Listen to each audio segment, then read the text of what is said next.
afternoon, sir. We are the Group 5. So we are here in Hexa Print Printing Services to interview our chosen SME business owner.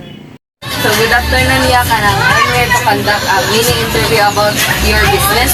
And then, these are the basic questions lang ang may pangutan na. So first is, how did you come up the name kanang anong Hexa ang name sa kanang business nga?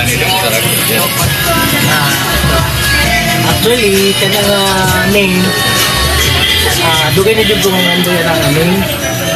Kasi na-apoy unong ka anak. So, kanang Hexa mo na siya nag-represent sa 6. Sa hexagon. So, mo ito na nakita ko sa akong logo. Akong logo, hexagonal siya.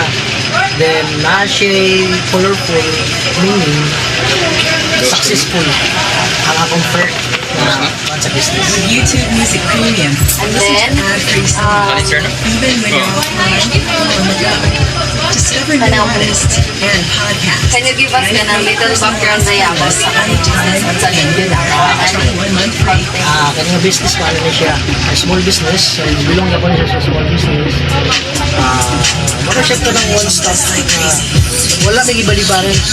Kanang printing services, dawa ito na mo, t-shirt, pero more of document printing, document printing.